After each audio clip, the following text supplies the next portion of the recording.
Okay, so without further ado, I want to introduce Andrew Binns. Andrew and I met. I picked up Andrew's book. It was back in 2022 when it first came out. I read his book, and he had one thing in his book that, even more than one thing in your book that I liked, his first book. But he had this one image called Corporate Explorers Club. And I thought, that sounds pretty cool. How many of you would like to be part of a Corporate Explorers Club? Good, you're in the right place then. So you're still on stage, so that's a good thing. And I thought, wouldn't it be cool to have a Corporate Explorers Club for enterprise architects? So with that stage setting, and Andrew actually has spoken at one of my EA events before. He did. Were anyone at the virtual EA event I did in like March 2022 with SAP Insider and SAP? Anyone in the room? Okay, it was awesome. Over 3,000 people signed up to it. But Andrew was a keynote on that event. And Andrew, welcome. So tell these folks about Corporate Explorers and the Field Guide. Thank you very much. Big round of applause for Paul, please. I'm going to talk about leadership. And I have to say, this gentleman personifies it. And at some level, you know, I have no idea why I'm here and why he keeps inviting me to these Enterprise Architect Conference. I did used to work for IBM, but I had nothing to do with enterprise architecture. And so part of this will be a question to you, is to help me draw a link between what I'm going to talk about, which is primarily to do with corporate innovation, and your world. My hypothesis is that actually you are like vital, pivotal, never more important in the history of the corporations you work for than you are today. And it may also be that people don't know that. But I want you to tell me that and teach me that because it's very significant. I also observe usually speakers worry about getting the after lunch spot. You know, that's the kind of death spot which you.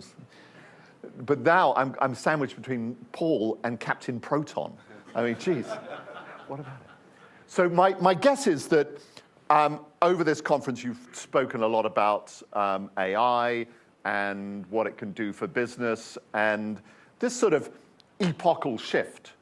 It's kind of like steam power to electricity, right? It will define our generation to some degree as it penetrates various different parts of business. And one of the indicators that we have of its sheer extraordinary growth is in the NVIDIA results, right? NVIDIA's amazing stock price performance over the last 10 years, right? Nearly 18,000% increase in share price. And you may wonder, how come, you know, June 2015? Well, that's the day I first met Jensen Huang, the CEO, and didn't buy his stock. Fortunately, Paul has invited me to speak, not give you stock tips, so you should carry on listening. But the thing about that meeting was for a client, and we were sort of investigating the future of the semi industry and so on. And after the meeting, the chief financial officer of my client, now CFO of a major public corporation whose name will remain anonymous, he kind of huffed. Well, his stock's in the toilet, was what he said. He's spending 30% of his revenue on R&D. How's he ever going to dig his way out of that? Oh, nice. And this attitude of let's play to the short term is pretty dominant in many corporations, right? That there is really a need for everything we do to have an immediate and tangible payback, and that exploring beyond what's going on today is essentially too challenging, too risky. And candidly, this is what leads you know, so many of us to really despair, because this is a great example of here is the value of AI as determined by McKinsey, right? And notice a few things about this chart. So accurate are their predictions. It's not just $25 trillion, 25.6. 25.6. And notice this. This is This is the impact of productivity, employer, and the other one is efficiency. And there's this little slither. There's a little slither of revenue impact, of actually getting new things done with AI, new value propositions, new ventures, new business. And they think it's just a tiny piece of the overall story. We're moving from steam power to electricity, people. You know? And this is what McKinsey can think of being the opportunity for new revenue. That is why so many corporations end up on this chart. This is a chart that my Harvard colleague, Mike Tushman, has used for years. And it's a chart of companies that have either been disrupted or disrupted and just about survived, like my former employer, IBM, right? And these are all firms that go up and up and up, reach a moment at which the world shifts, and they struggle to move with it. NVIDIA belong on this chart. Right? NVIDIA were, in 2008-9, they were looking at the Intel black hole, right, as Intel incorporated the GPU into the CPU. And so, you know, Jensen Huang's response was extraordinarily different to what these firms did. Most of them did what that CFO did and said, hey, let's just hunker down on what we do today. Right, let's just keep going with what's been working for us. Right? And he actually said, no, I'm going to look for markets where we can use our capabilities, right, to solve problems that nobody else is solving today. And he very deliberately explored into this area of AI, not by saying, hey, let's go for AI, but actually he really tried to understand in different end markets, from scientific applications to autonomous driving and so on. And so there is this story in corporations of meeting threats and failing, right? And it's a bad news story, and it leads to things like this sort of response to digital transformation. Mostly, it doesn't meet its business cases. Probably you know more about that than I do. Big M&A activity to try to buy the future mostly doesn't stack up to its case. So you're wondering now, why the hell did Paul invite this guy? It's like, let's have a really bad, you know, sad start to our day one, right? Well, I kind of got a positive story too, because everything I've said so far is true, but there is another story. There is another story. And this is a story that is led by firms that manage to do two things at once. They manage to continue their existing business even as they explore into new areas. You'll be more familiar with Microsoft than I am. It's an extraordinary shift. Desktop installed, enterprise installed on-premise software to in the cloud. Shift not only in technology, but actually in business model, sales model. Everything about the way that Microsoft did this was different. And they had to organize that differently. And within the same unit was Julie Larson Green running Office for desktop and chap's name I can't remember, running the new business in the cloud, right? Best Buy, you probably don't know the Best Buy story. Electronic retailer against Amazon. Do you want to talk about margins that are thin? This is that world, right? And they've built a new business in healthcare so that they can enable people to leave hospital early and get care at home, and therefore reduce the cost of hospitals. But also, people don't stay sick as long in a hospital or get reinfected. So it's really got great outcomes. Or AGC, Japanese glass and chemicals company, now makes 25% of its profits from businesses they've created in the last 10 years. Right?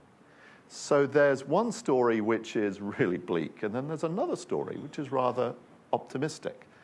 And our big question is, well, what's the difference? And the surprising answer is the difference is in the room. The difference is typically an individual in the company who has been there for a long time, who sees an opportunity to solve a customer problem and to generate value for the business. It tends to have the character of bottom-up pressure from somebody who sees something that others kind of are denying, not ready quite to understand. And yes, they need senior sponsorship, senior permission, senior resources, but it starts somewhere else. And these people are what I call the corporate explorers. Right? And they're people like Jim Peck. Jim Peck, 15 years ago, 20 years ago, was a middle manager in a company called LexisNexis. You heard of LexisNexis? Yeah. Legal information, news information. He was running 3 levels down from the CEO, running this little unit that sold information about individuals that they aggregated from publicly available sources, and government agencies and police forces would use it and so on. And he looked at this and he saw emerging the opportunity to use data linking software and be able to ingest massive data sets that are from proprietary sources, link it with public records, and out of it emerged risk analytics as a business. LexisNexis Risk Analytics is now a multi-billion-dollar business, larger than the original business. And this came from his insight, his passion. Christian Kurtisch, up at the top there, is an insurance executive in an Austrian company. But he's Hungarian, down the Danube from Vienna, where the company is headquartered. If you've ever been to that part of the world, that's pretty down. It's like Philadelphia talking to New Jersey or something. It's very, very unfashionable. Actually, probably the analogy is New York looking at New Jersey. That's probably the right way to look at it. And yet he manages to get attention to building a digital, no-touch, low administration insurance model. And so these people lead change inside their organizations because they get really driven by the opportunity to solve the problem that customers have. They infect others with that desire to do something new and different. For Christian Kurtisch, it was just the reality that a huge amount of consumers don't buy insurance products because they have no track record having done so. They're digital natives, younger. They don't want to deal with insurance agents and mount reams of paperwork, right? And so he was like, how do we reach them in a way that Spotify would, right? And he creates this vision. So this is something that is still relevant in the world of AI. These are right now. I thought I needed to bring you, like right now, corporate explorers as well, right? All 3 of these happen to be clients of mine, but they are all working, building businesses in existing organizations today with different AI business model. Yeah, Siemens, Panasonic, Infineon, pretty substantial organizations doing this. So let's see, we've got 15 minutes to go. There must be a downside here, right? Because I've told you what the problem is and what the answer is. And the twist is that these people face hard work because the reality is that there are sharks in the water, right? Wherever you are in a large organization, we all know. I've worked for a bunch of them. I had to give up and become a consultant. I couldn't cope any longer, right? And it's really tough, right?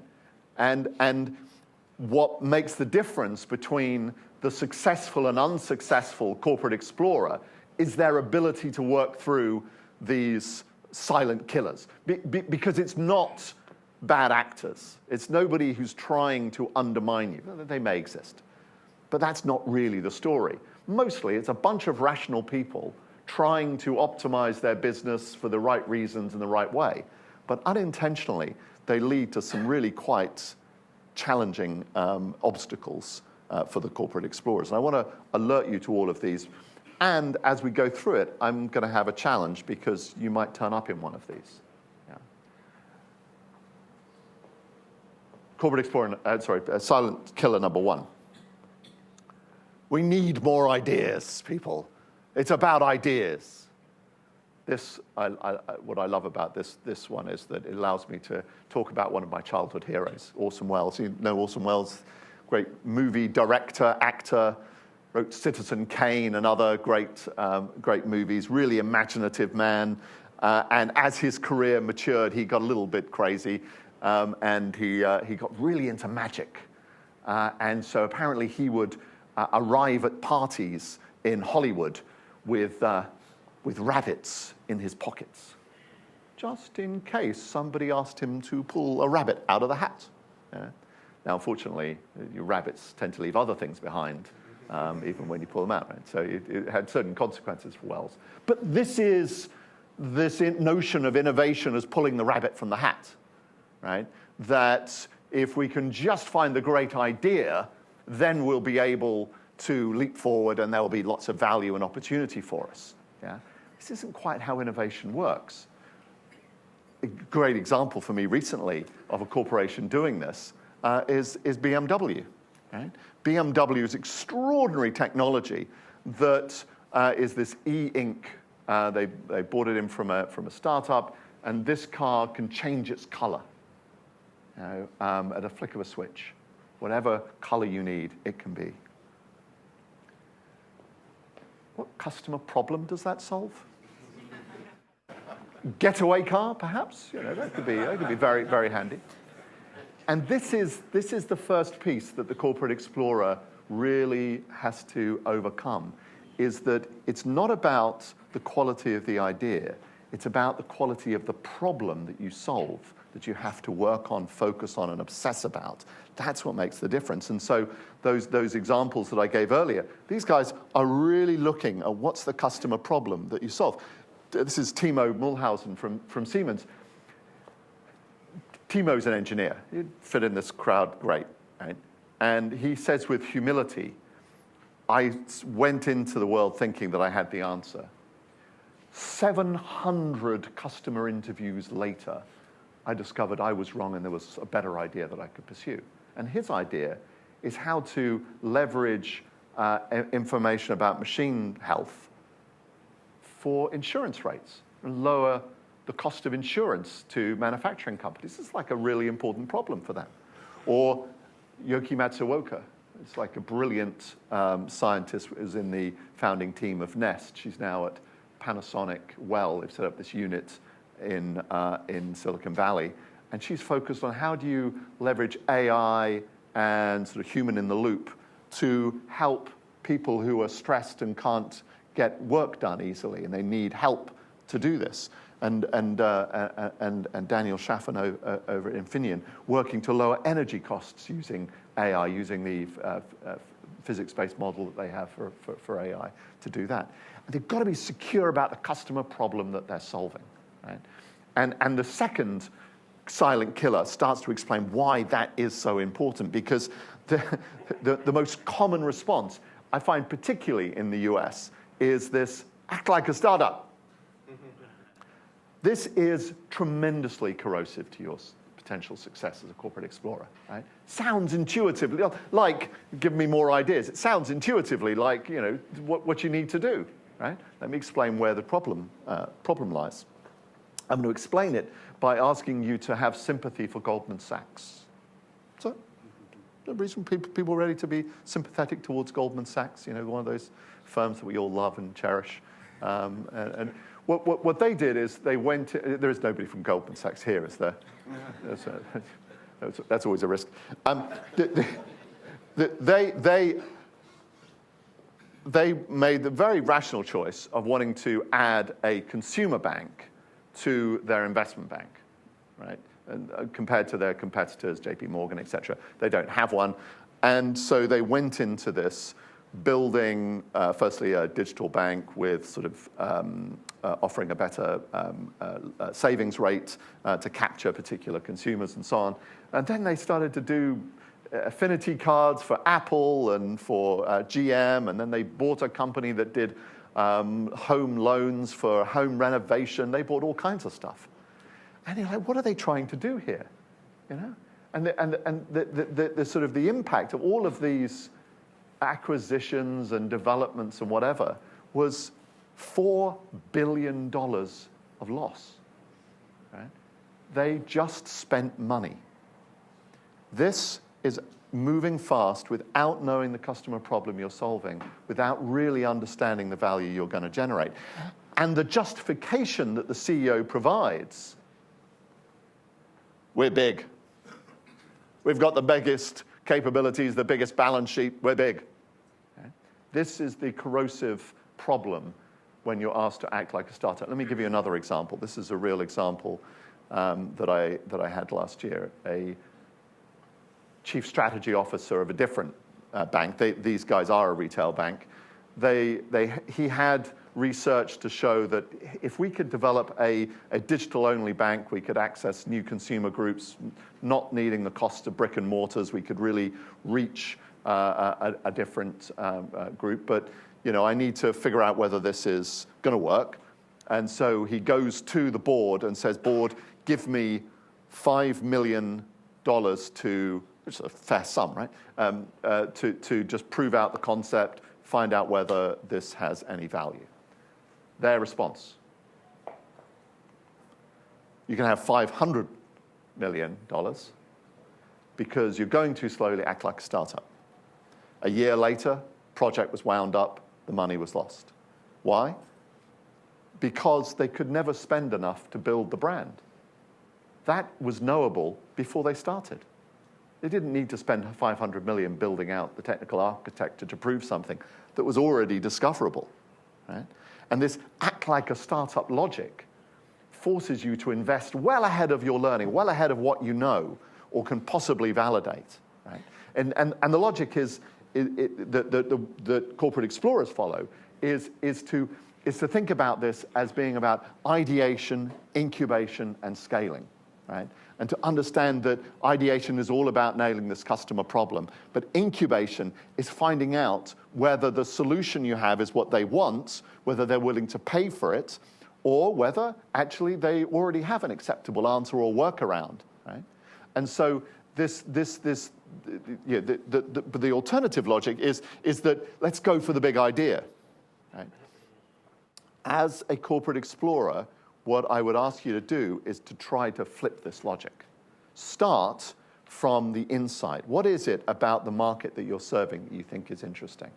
Remember Jim Peck seeing this connection between the data he had, the data that was out there, and this emergence of new software that could help him connect the two, right? And then what customer problem does that solve? For Jim, it was all about, well, insurance companies could use these data. Anybody who's seeking to assess risk before they make a loan can use these data, right? And so I've started to get a problem that I can anchor this in. And out of that, I can start to think about potential value propositions. What is the business I might build here? Is it something that they will consume? Do I understand the price that works? And also, when it comes to a validated business model, do I know how I'll get it to them? One of the things that our friend in Siemens has discovered is how to work with insurance companies. Siemens don't sell to insurance companies. An insurance company is entirely different than large manufacturers and whatever that Siemens traditionally serve, right? So you've got to do more than just have a value proposition. And then, if you've done all that patient work of incubation and scaling, then you can have the aspirations of being the biggest and the best and all the other things that David Solomon at Goldman Sachs wanted to be, right? So this sort of logic of having a discipline to your innovation is really pivotal to the success of corporate explorers. So let's just summarize where we are. Firstly, we want to have that ambition. Remember that slither of revenue? That's never going to get you anywhere. You've got to think about the whole opportunity, the whole market that you want to address. You want to choose problems that customers are really willing to pay for and be anchored in that and be passionate about that and have a story about that excites others. You want to eliminate risks in your investment with some experimentation, ways of finding small tests that are cheap, right? And not overspend in the way that Goldman Sachs did, right? But there's a fourth thing. And the fourth thing is one that I want your attention to. You might be sitting here, I hope, thinking, hey, I want to be a corporate explorer, or maybe I already am a corporate explorer, in which case I'll be very interested in your story. Yeah? But you may also be sitting here thinking, I'm not a corporate explorer, but how can I help them? This is the third and really significant one for corporate explorers, right? is, one of them told me, hey, I had this great idea, we were working on it, but it was like trying to, paddle my way up the Amazon with a butter knife. Right? It's just like, I was just not equal to the task of facing down the bureaucracy, the rules, and everything.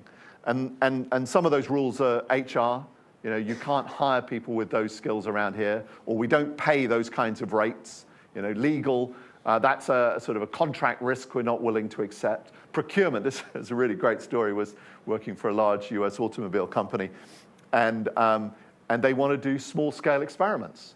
And the trouble was that they had no way of spending that little amount of money to do a small-scale experiment. Procurement was only willing to have them spend lots of money. Otherwise, with a whole master services agreement and competitive tenders and whatever. No, we just want to spend a couple of thousand over here, not a few million, right? And then there's IT, Hey, no, you can't add a system that is non-compliant. Or, no, we don't allow you to use that software around here, right? This is then where I think you come in. How can enterprise architects, who have this awesome responsibility for the security, the good functioning of a corporation, how can you play a role successfully in this? Because the story of Corporate Explorers is, how do you manage a social system? Organizations are not just hierarchies, right? They're social systems. Right? This is a diagram of who talks to whom in an organization, who influences whom. Right? And my question, which we'd have fun with if we had longer, is who's the CEO in this story? And some people would be very unkind and say it's number 90 down here. In fact, it's number 50 up the top, right? Very controlled sources of information. And whose help do you need? Right? You can see whose help you need. Right there, it's 52 and 59, right? But these are often the people who are nodes of influence, who struggle to reinforce, this is how we do things around here. And you've got to ask, am I being one of those people? Or am I going to play a role as an ally, helping them solve problems? Or am I going to be an advocate, speaking well of the new stuff, speaking well of the Corporate Explorer, understanding their insight? Because it's pretty lonely to be a corporate explorer. You're kind of running against the tide of the way things are done.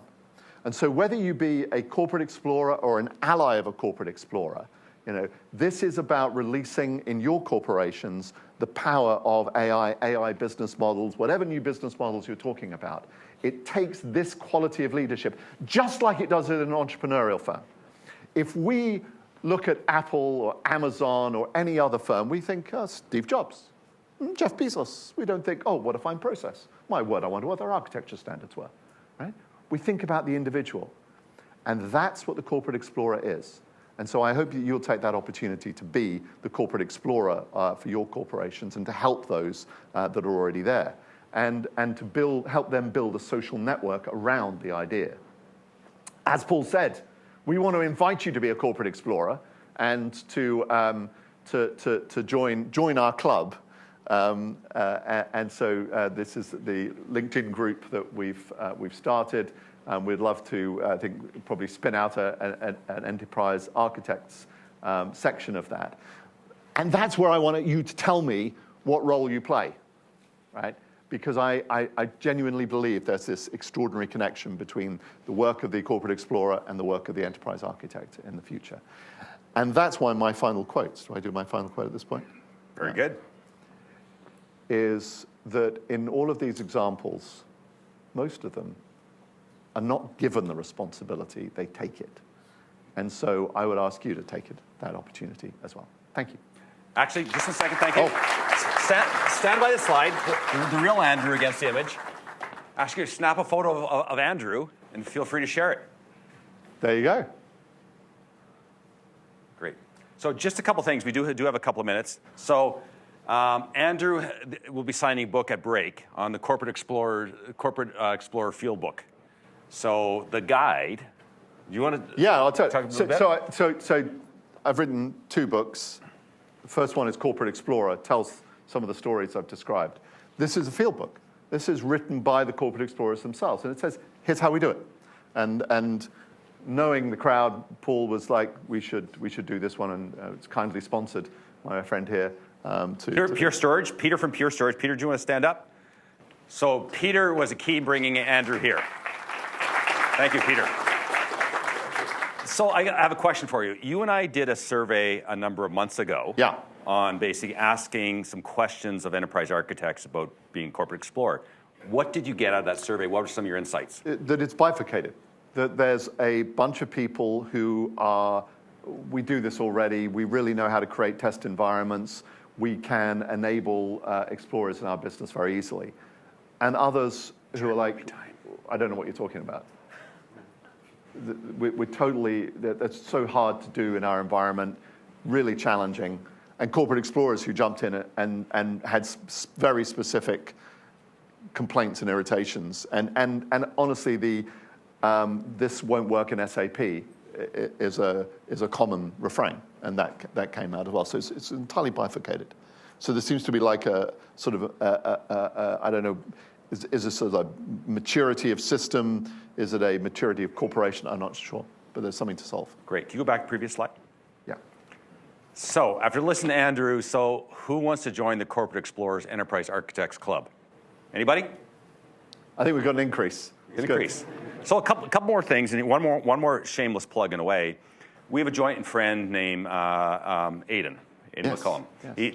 There's a great show called the InnovationShow.io, and you and some of the authors you created did a great series. Do you want to throw in a shameless plug for that? So all of the authors of the chapters in this book are doing podcasts on the Innovation Show.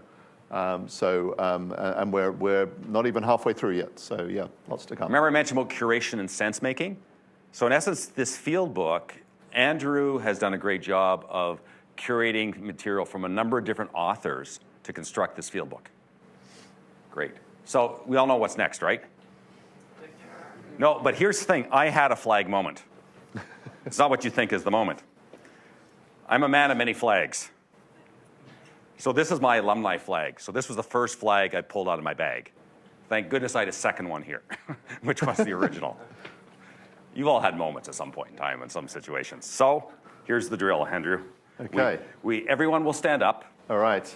You and I stand here. Okay. And we have the official flag photographer. The other way around, though. Yeah. Yeah, there you go. I just want to test that our official photographer's ready. A little down, a little lower. Smile, everybody. Everybody smile. Great. Thanks again, Andrew. Cheers, mate. That's great. Awesome job. Thanks, guys.